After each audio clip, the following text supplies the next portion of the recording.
Welcome to the Kidding After Show. We're talking episode 8, Philliam. There's so much to cover. We have the idea of access, privilege, and even the death penalty. Things get really heated. It's a great episode, so stay right there. You're tuned in to AfterBuzz TV, the ESPN of TV talk. Now, let the buzz begin. That's what I got. I said remember that. It is the most important thing. You guys, welcome to the Kidding After Show. This was my favorite. I keep saying that every week, but every week it gets better. There's so much to break down, so I want to get into it. Before we do, I'm Steph Sabraw. To my left. Hey everyone, I am Mina Wahab. And Takira Shabrae couldn't be in studio, but her opinion is so important, especially for this episode. So, Takira. Hi, via Skype. Thanks for joining us. Before we get into it, what's your guys' overall thoughts on this episode? It's one of the very few episodes that left me feeling really depressed afterwards because it was so heavy, kind of like the pilot episode. Mm-hmm. I really enjoyed it. Takira? I was not depressed. I was more so a little uneasy, and I know we'll talk about that, but I still really appreciated this episode. I think that it was very important. That's exactly what I want to hear is the differing opinions, because there was a lot of differing critiques online. So before we get into our topics, or after we get into our topics, we will do our Jim Carrey gem. Mina will present that, and Takira will give us our news and gossip. Mm-hmm. So let's get into the first topic, access privilege, featuring Alex Raul Barrios, which is Darrell, and he just did an amazing job. And he is the PA on the Pickles puppet show, and we learned that his father is the man in the intro awaiting the death penalty for murder. He was an illustrator who was never given the chance to shine and eventually snapped, partly due to him not knowing the importance of something so simple as just following up. Mm-hmm. And the quote that really got me was from Darrell at the dinner table, where he says, "We don't live how you live. We don't know what you know. So we can't move how you move to get what you got. And all my dad wanted to hear before he goes is to hear that he can draw well." So I want to ask you both, what does access mean to you in respects to this conversation, and how can we implement this into society to even the playing field so things like this don't happen? Yeah, I definitely think the best way I've ever seen the concept of access demonstrated online was through a very creative video where you have all these people lined up and they're at a track meet, and before they blow the whistle, they tell all the people, okay, if you have blue eyes, take a step forward. If your household makes more than $100,000 a year, take a step forward. If the color of your skin is white, take a step forward, and so on and so on. So before they blow the whistle, they say, okay, before we start the race, I just want everyone to look around. And obviously it's the people of color in the back and the people who either have like a high socioeconomic status or are white or male that are in the front. Mm-hmm. So then it's like, well, who's going to win the race? I mean, obviously you guys already have a head start. These people are in the back. And that's kind of how life is. So it's almost kind of like when people say, affirmative action shouldn't be a thing. In my mind, I'm like, well, the playing field was never equal to begin with. I mean, I was born in a situation where I had access to tutoring. I had access to take classes and do things to put myself in a situation where I could get into a good college like UCLA. Not everyone was so privileged. Mm-hmm. And obviously there are people who are more privileged than me. There are people who are less privileged than me. But this concept of access is so important. And I think that was perfectly demonstrated in that video online that I'll link below on YouTube after we air this episode. Oh, yes, I have heard of that. Takira, what about you? I have seen that video, and my heart, I love that video. I think when I first saw it, I probably reposted it on every single avenue of my social media. I love that video, and Mina, you said it best, but one reason why I didn't like this, I liked this episode in means of I appreciated that we got a new character that, quite frankly, is probably maybe the only African-American staff member for this TV show. And I was like, I can't really recall anyone else, but I appreciated his backstory. And you said his quote, it was the highlight of the episode for me. It means so much, and it's 100% true.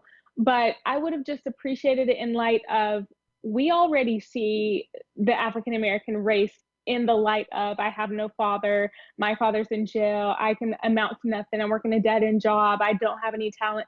We've seen this, like, been there, done that almost, you know? And this episode kind of, to me, was just a moment of, give me more. Like, this show is deep and it highlights things that are taboo. And I feel like it didn't do that for Darrell. It almost shadowed, like, we don't really know anything about Darrell's talents, what he enjoys, what he likes, what he can bring to the table, other than he's a father that, or he's a child that has a father in prison. So his backstory didn't really tie into, it didn't tie in for me. I think it highlighted something that we need to talk about, taboo, but I kind of wanted a little bit more that left those that are in that group with a little bit more hope that things are going to be okay, or That's at least really, better. really interesting point of view. And I'm definitely going to ask you a little more in-depth questions about that specific topic, about hitting the punchline of this episode on the third topic. I do want to ask, in parallel, we see Phil. And that is the other twin that we kind of assumed that he was the troublemaker, but we really didn't know the extent of it. And that dinner table scene with them is just really, really intense, because you see two different sides of the spectrum. And Phil is just acting, he's crying out for attention, in my opinion, and being more of a problem than anything. And it seems like this can be common with youth, especially when they are, like, spoiled. But we see Jeff give him his parenting book as opposed to actually parenting him. How do you think Jeff should have handled this behavior? It's so interesting, because this is the first time I've ever seen Jeff not be super Hands-on. sweet and kind. Like, it's the first time I've seen him yell at one of his kids and talk like that. And it almost makes me think, like, wow, now that I have this backstory as to how he treated Phil, it makes sense that he's so overly nice to Will, even when Will's such a little asshole to him. It makes so much sense now, because in my mind, he probably feels so much guilt for how he treated Phil, and he probably reflects upon that a lot. And we kind of, now it's the first time we have a glimpse into that side of his parenting. And we almost always saw him as an angel who was a pushover, who didn't have a backbone. And now we see him in a different light, where he's yelling at his son and not really knowing how to talk to him in the proper way, which there's not a formula for parenting. You can't just teach it in one book. But I never saw what Phil was doing as a cry for attention. I saw what he was doing as genuine curiosity. And yeah, obviously some of the questions were inappropriate, but how would you necessarily know that as a kid when you just really want to know the answers to things? Like, that wasn't the questions weren't the problem. It's when he's saying this beautiful statement and devastating statement about his father, and then he corrects his grammar. yeah. Like, and then I think Jeff said it best when he said, that boy has every reason to ask for everything and doesn't. You have no reason to ask for anything, and you just can't keep your mouth shut. Takira, what do you think? Yeah, for me, I think it's just all about, I mean, it's all about how you're raised. And I do kind of side with you a little bit that he just wants attention, because obviously we see that Phil is not necessarily getting the same treatment as Will. And I honestly think it's because Jeff sees himself in Phil. It's like Phil is a reminder of that anger inside of him that he can't control. So if he can't control his own anger, or that is kind of the beginning of it surfacing, he feels like he can't get a grasp on Phil, just like he can't get a grasp on his own internal anger. And so I think that's why he struggles with Phil so badly, or so much.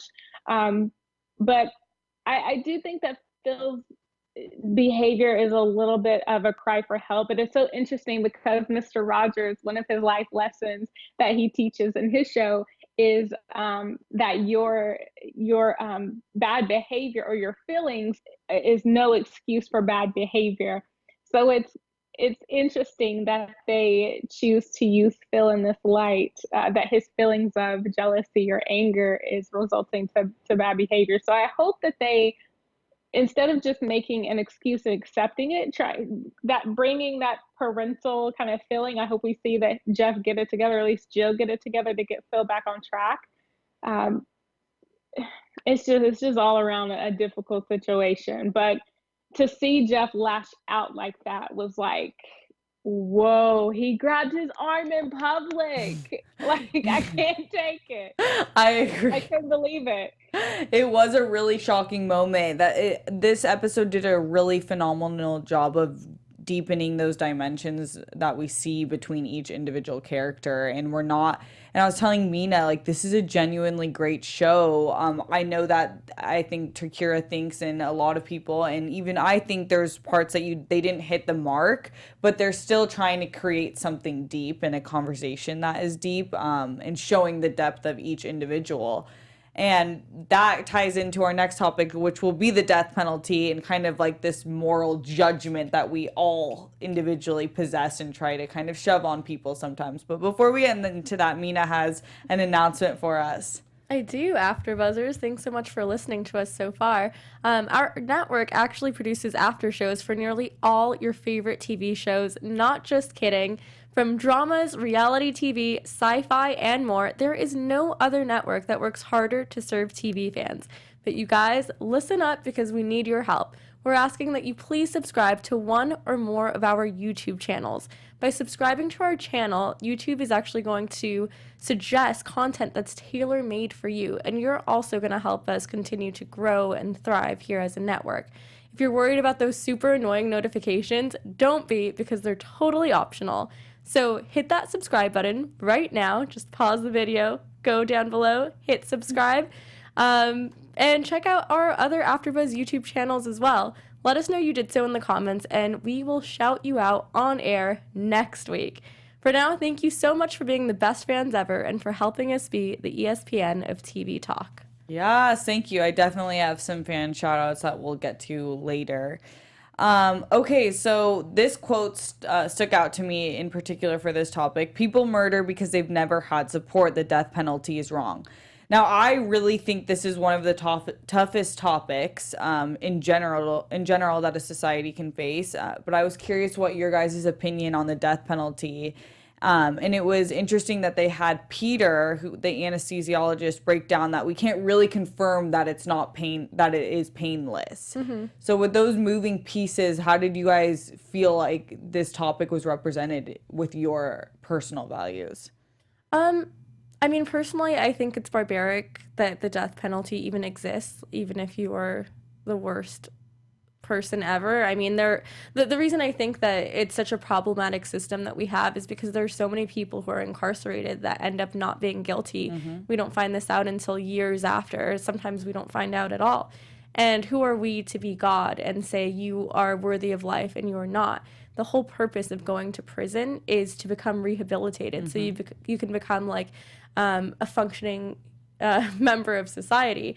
And the thing that's so messed up with our prison systems right now is the fact that we do not put people in prison to rehabilitate them. We have this whole prison industrial complex where we keep putting people into our prison systems, and it's become something that's privatized when it shouldn't be. So there's a lot of money that is being made within this. I mean, you guys should go on Netflix and watch, remind me what the documentary is called. One of you guys knows. I know this. Making a Murder? Oh, the 13th. Yeah, 13. Oh, by 13th. Ava DuVernay. Yeah. Yeah, and I mean, I think that will tell you a lot of what you need to know about how our prison system functions, and that's why I'm against the death penalty. I just think that there's so much room for human error that we can't be the ones to decide, and I also think that people can be rehabilitated. I don't think one horrible choice that you made in life is going to define you for the rest of your life. Mm-hmm. Takira? 100%. I think you hit it to say that this is a difficult conversation. On one side, we have people saying, well, we can't let people sit in prison all day, and it costs so much money to put people in jail and to death. Like, I mean, 100%. Who am I to say the things that you do wrong are any worse than maybe the things that I do wrong? And I do love Mina's point that the real reason of prison is, maybe someone learns their lesson.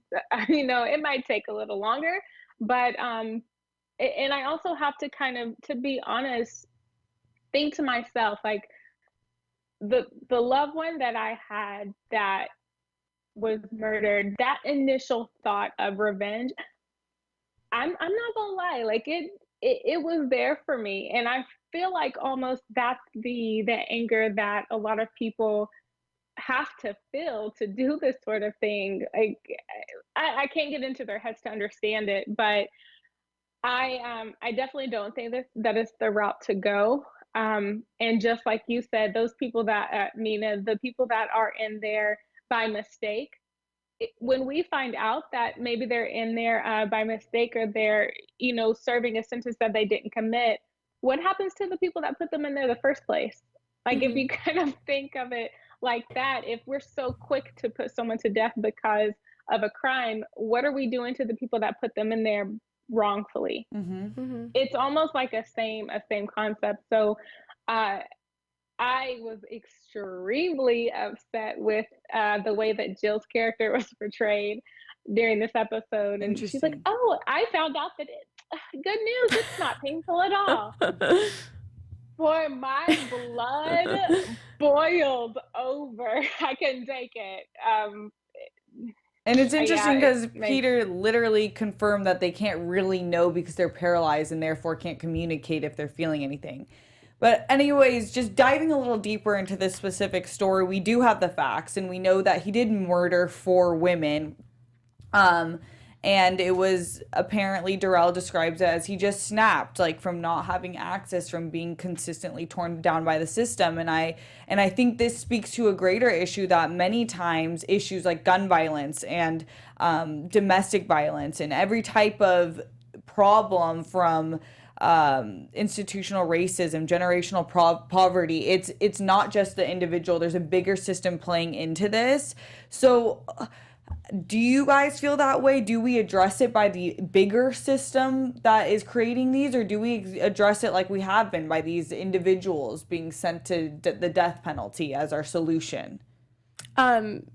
Well, I think obviously it's like a systemic problem. It's not just like a case-by-case basis. Like, the whole system needs to change, but that's a lofty goal, and that takes a lot of work. So in the meantime, when we're trying to get the whole system to change, like, what can we do in the meantime? I think what I think is, like, really fascinating is a new study came out that showed that when the number of deaths go up, and the number of casualties go up in a given news story, the amount of, like, empathy and interest decreases with the audience members because it's shown as a statistic and not as an individual story, versus when the news decides to focus on one person, like Molly being kidnapped or raped, or X, Y, and Z person who, like the Casey Anthony trial or the Bill Cosby trial, when one person is focused upon and it's just one person, that's when the public starts to care.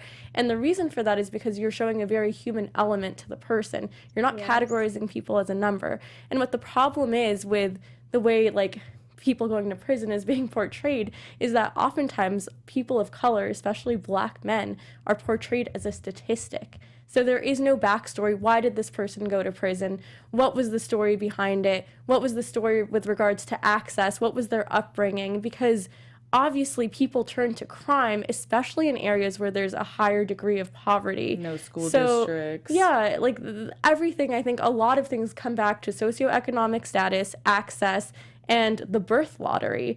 And it's just not fair the way our world functions. So I think in the meantime, it is important to, like, show a very human element to all of these stories and not just categorize everything as a statistic, because people can't relate to numbers.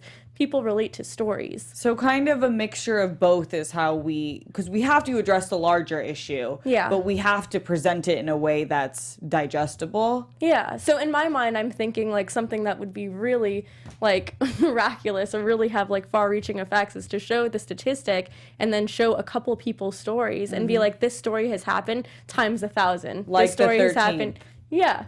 Takira? Sure. I was just about to say, like, the documentary. Mina put things in such a beautiful way, an elegant way, and I'm just like, you know what? She took everything I was gonna say. Why am I here? Takira, you show, like, an insanely great perspective that I don't have your eyes, you don't have my eyes, so I love that you came and joined us today through Skype. And Takira, but something you can answer. Being a Black woman, I know we're all women of color, but specifically this episode is speaking to the Black community. I think, what could this show and all shows in general be doing to provide this access behind the scenes, especially since you're in the entertainment industry yourself? Well, for one, it starts with us as a community. There's different levels of it. For me, it starts with us as a community to actually have a dream, to shoot big, shoot for the level of dreams that maybe other races shoot for. Like, there's a lot of stigma in our community that, when I say, oh, I want to be an actor, oh, I want to interview celebrities on red carpet, the people around us in our community are like, yeah, right, you're never going to be given that opportunity. So that's kind of like surface level step one, but it's really, I can't say it enough, to have proper representation on TV, in the writing room. I mean, I already knew it, but I instantly thought the writer, Jazz Waters, that was on Kidding, she actually helped write the last episode. That was the only episode that's on, that she's credited for this TV show. And I'm thinking in my mind, what was her involvement in this? Did she have any say? Did Darrell's character, or I'm sorry, the actor that plays Darrell, have anything to say? It's almost like taking that risk of, when you don't have that good gut feeling that something just isn't right, to speak up and to take that risk. Sometimes the outcome is not going to be what you expect it to be. You might lose your job, or just like, it's kind of like the women that speak up against sexual harassment. There are risks to speaking your truth and to stepping up and using your voice, but it's almost like that's a lot smaller door that's closing for something even greater. But I do think proper representation, and just to be honest, those who are privileged, to kind of just accept the fact that they're privileged. Yeah. I think Anne Hathaway, I applaud her in so Mm-hmm. many ways, because she was like, you know what? Maybe I am privileged. Like, there are things that I have that I didn't even work hard for, or it's almost like a self-reflection. You almost have to self evaluate your rights. And I think when you do that, it's also a step to, if you realize it, help someone who may not have the privilege that you do. It's human kindness to help people in whatever aspect that is. That's what I do like about Jeff in this episode, because regardless if it was presented in the best way and whether or not they still need more people of color on the set in the show, acting in the show, frankly, he is empathetic and he does do what he can. Jeff seems to me as a person that needs something in front of him to really like know what to do. Mm-hmm. But in juxtaposition, Takira brought up a great point that I thought, that Jeff shares a lot of similarities with Phil and his upbringing and with Seb. And it's kind of this full circle moment. We're getting two full circle moments, one with Darrell being the one to help up Jeff at the end, and then other with kind of Jeff realizing that he's Seb in one form or another, he's trying to repress Phil's emotion, whereas Seb was trying to engage it. But we know that they had that car accident the seatbelt argument, and then he in turn digested that kind of and didn't wear a seatbelt during the accident that he died in. So I'm just curious what your guys' opinions are on those full circle kind of endings with the two plot lines with Phil and Darrell. I mean, some people might argue that, oh, it's so cliche, this is how all TV shows and movies work, but I definitely do think it's kind of indicative of life, because the more you put out into the universe that's good, the more comes back to you. The more that comes back to you. And I think people think like, oh, I have to keep this bit of knowledge to myself. Oh, I have to be secretive. I have to be strategic. But I just don't think it works that way. I genuinely think that when you help people, it comes full circle. And you shouldn't help people with the intention of, oh, it's going to come back to me. You should just do it to be a good person and to make society better. And I don't think anything goes to waste. I don't think it goes to waste when you help people. Even if people take advantage, you're the one who did the good deed. You can't control how people around you are going to act. You can only be the type of person you want to be. And you can't control how someone else is going to react to you. So sometimes my friends say, I did X, Y, and Z, and this person was just a horrible person in return. It's like, okay, you can't control that. Are you going to treat someone based on how they are, or are you going to let your own character speak for itself, regardless of how someone else acts? So it is interesting with Jeff, though, because he does give so much good, but with Phil, he kind of missed the mark, and I think that's where his grief really lies. Takira, what do you think about Jeff and his two moments, both like the thoughts about Phil and Darrell? I think regardless, good or bad, it does come full circle. I know that sometimes these TV shows can be predictable in that sense, but it's all about the journey of that circle, the things that happen in between, and the consistency that even when life tends to knock you down, you just continue to be that good person. But I think Jeff's struggle, I think we already kind of talked about it, that his full circle there is he missed the mark with Phil, and he's trying to make it up with Will for sure. But I would have liked to maybe get a little bit more tie into how the full circle happens. I know we already touched on Phil and on Darrell. I feel like the full circle of just your dad is someone that I've been helping, so here you go, here's a job. I didn't think that the full circle there really impacted as hard as it could have hit. But it highlights a very real topic. It's a topic that Jim Carrey himself believes in, that things come full circle. And I think they do a beautiful job at least highlighting that mark for sure. Mm-hmm.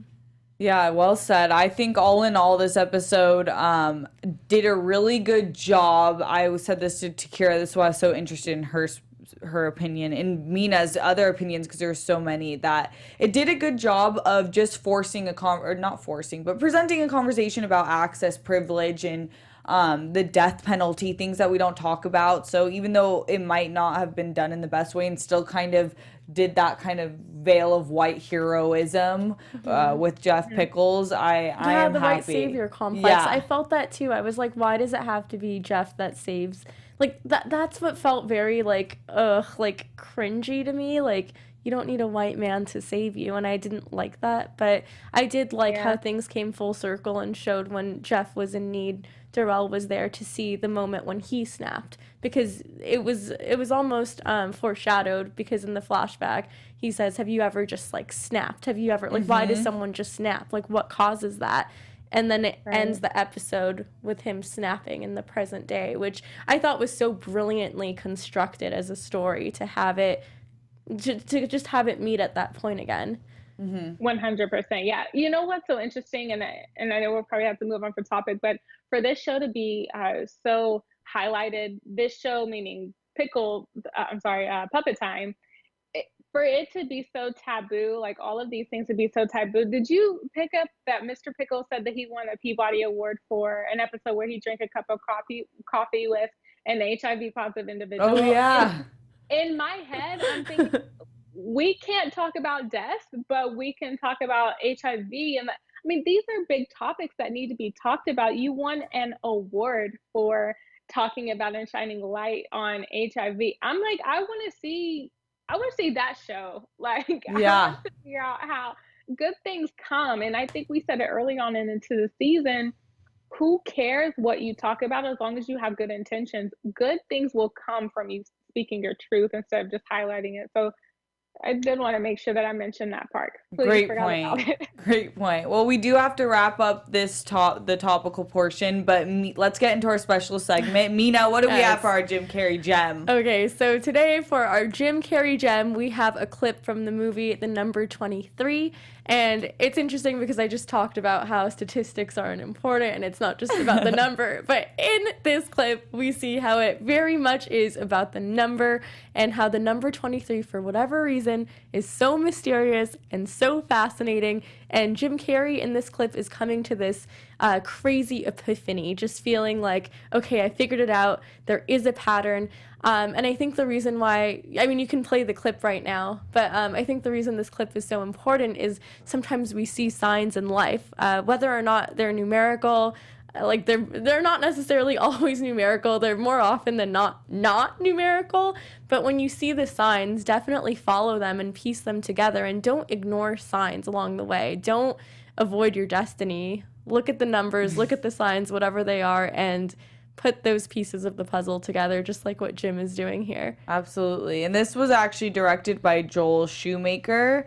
And this is the second film that paired Schumacher and Carrey together, and the first was Batman Forever. This film grossed $77.6 million and has an approval rating of 8% on Rotten Tomatoes. Yeah, it's probably one of the worst movies ever made, but I really wanted to show this clip. It's probably one of those cult following movies. I forget it, actually, but anything Jim Carrey is in, I will see at least once. Yeah. Because he always does justice to his roles. He really does. And I don't know, the Jim Carrey in this movie kind of reminds me of the crazy Jim Carrey in Kidding, where it's when he's like on the edge, like kind of on the brink of something. So I like seeing him in all of his different characters. I always say that I love him in serious roles way more than the comedic ones. Interesting. Well, thank you, Mina. I know that we are kind of a little pressed for time. So Takira is so gracious, giving our news and gossip via Skype. AfterBuzz TV News. Yes, yes. So on Friday, Jim Carrey accepted the Charlie Chaplin Award for Excellence in Comedy. And he obviously took the stage, as Jim Carrey does, to bring awareness to certain issues that we're seeing in today's time, and to honor some pretty important people. He kind of lightly made a joke about his award not coming to him via mail. Too soon, maybe. Not a lot of people, it kind of grazed over a little bit. But outside of that, he did kind of, in all seriousness, just mentioned people like Robert De Niro and others that their lives were threatened. So obviously the Jim Carrey that we know, he takes his time to shine light to positive topics, but he also took the time to honor and his award to Dr. Ford and Colin Kaepernick, obviously for their bravery. So he dedicated that award to them and all the other amazing brave voices that are taking a stand to what he calls monsters in this political and non-political world. But yeah, he's all deserving. Some people asked him about Kidding, and he was so gracious to say, you know what, season 2, they're just starting, so they don't really have too much, but that we do have a lot to look forward to in season 2 of this amazing show, and that they will not shy away from talking about the taboo. Yes. Wow. That was I am so glad you told me this. I'm going to definitely look up his speech after this is done. Yes. I do want to give some quick shout outs. Kisalina, Sean Shionkun, Jarrell Davis, Kareem Lawson. You guys commented last week on our episode, and we really appreciate that. Let's get into one little liner predictions. Your AfterBuzz TV predictions. Mina. You know, last week I thought that Jim Carrey and his separated ex-wife, whatever you want to call her, we're gonna get back together, but then we realized in this episode that it was just a flashback, and I was so disappointed.